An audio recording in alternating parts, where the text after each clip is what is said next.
മഹാന്മാരായ പ്രവാചകന്മാരും സഹാബികളും അതുപോലെ തന്നെ മുൻഗാമികളായ മഹത്തുക്കളുമൊക്കെ ആ ശുഭപ്രതീക്ഷയും സൽപ്രതീക്ഷയും അവരുടെ ജീവിതത്തിൽ അവർ ഇനിയും ശുഭലക്ഷണങ്ങൾ തന്നെയാണ് ഞങ്ങൾക്ക് കാണാനുള്ളത് എന്ന പ്രതീക്ഷയോടെ മുന്നോട്ട് പോയപ്പോൾ അവർക്കുണ്ടായ വിജയങ്ങൾ വിശുദ്ധ ഖുർആൻ പറയുന്നില്ലേ? മഹാനായ പ്രവാചകൻ യാക്കൂബ് നബി അലൈഹിസ്സലാം മക്കളെ നഷ്ടപ്പെട്ടു, യൂസുഫ് അലൈഹിസ്സലാമിനെ നഷ്ടപ്പെട്ടു, കാണുന്നില്ല. അതുപോലെ തന്നെ ബിന്യാമീൻ എന്ന മോനെയും നഷ്ടപ്പെട്ടു, കാണുന്നില്ല. ആ സമയത്ത് മക്കളോട് വീണ്ടും വീണ്ടും കാലങ്ങൾ കഴിഞ്ഞിട്ടും പ്രതീക്ഷ കൈവിടാതെ ആ ബാപ്പ മക്കളോട് പറഞ്ഞ വർത്തമാനം എന്താണ്? യാ ബനി യദ്ഹബൂ ഫതഹസ്സസൂ മിൻ യൂസുഫ വഅഖീഹി വലാ തയഅസൂ മിൻ റൗഹില്ലാഹ് ഇന്നഹു ലാ യയഅസു മിൻ റൗഹില്ലാഹി ഇല്ലൽ ഖൗമുൽ കാഫിറൂൻ. എൻ്റെ മക്കളെ, ഇദ്ഹബൂ, നിങ്ങൾ പുറപ്പെടൂ, ഫതഹസ്സസൂ, തെരയൂ, നിങ്ങൾ അധ്വാനിക്കൂ, പരിശ്രമിക്കൂ പൊന്നു മക്കളെ കണ്ടെത്താൻ.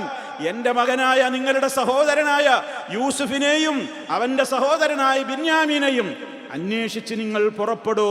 ഇനിയൊന്നും കിട്ടൂല ബാപ്പ എന്ന് പറഞ്ഞ് നിങ്ങൾ ഇരിക്കല്ലേ, നിങ്ങൾ പുറത്തേക്ക് പോകൂ, അവരെ തെരഞ്ഞു പിടിക്കൂ. വലാ തയഅസൂ മിൻ റൗഹില്ലാ, ബാപ്പ കൊടുക്കുന്ന ഉപദേശമാണ് മക്കൾക്ക്. അള്ളാഹുവിൻ്റെ കാരുണ്യത്തിൽ നിന്ന് നിങ്ങൾ ഒരിക്കലും ആശ മുറിഞ്ഞു പോകരുതേ. ഇനി പ്രതീക്ഷയ്ക്ക് വകയില്ല എന്ന് നിങ്ങൾ അങ്ങനെ ഒരു സദ്വിചാരത്തിന് വിരുദ്ധമായ വിചാരം വെച്ച് പുലർത്തല്ലേ. നിരാശ നിങ്ങളെ ഭരിക്കല്ലേ. എന്തേ കാരണം പറഞ്ഞു കൊടുത്തു ബാപ്പ? ഇന്നഹു ലാ യയഅസു മിൻ റൗഹില്ലാഹ്, അല്ലാഹുവിൻ്റെ കാരുണ്യത്തിൽ നിന്ന് ആശ മുറിയുകയില്ല. ആരല്ലാതെ? ഇല്ലൽ ഖൗമുൽ കാഫിറൂൻ, നിഷേധികളായ ആളുകളല്ലാതെ അള്ളാഹുവിൻ്റെ റഹ്മത്തിനെ തൊട്ട് ആശ മുറിയുകയില്ല. റബ്ബിൻ്റെ കാരുണ്യത്തിൽ നിന്ന് പ്രതീക്ഷ അവർക്ക് മുറിഞ്ഞു പോവുകയില്ല എന്ന്.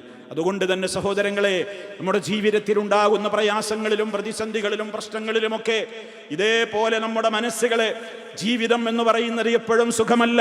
ദുഃഖങ്ങൾ വരുമ്പോൾ ഞാൻ എന്തേ ഇങ്ങനെ എന്നുള്ള പ്രതീക്ഷ മുറിഞ്ഞു പോകുന്ന വാക്കുകളും ചിന്തകളും നമ്മെ ഭരിക്കാതെ അത് നമുക്ക് പറയാനാകണം. എനിക്ക് ഹൈറ് വരും, എനിക്ക് നല്ലത് വരും, ഇതൊക്കെ എനിക്ക് നല്ലതിനാണ് എന്ന് സ്വന്തത്തോട് പറയാനാവണം. ആ ചിന്ത മക്കളിൽ വളർത്താൻ സാധിക്കണം, ആ ചിന്ത ഇണകളിൽ വളരാൻ സാധിക്കണം, ആ ചിന്ത കുടുംബത്തിലെ മെമ്പർമാരിലൊക്കെ വളർത്താൻ സാധിക്കണം.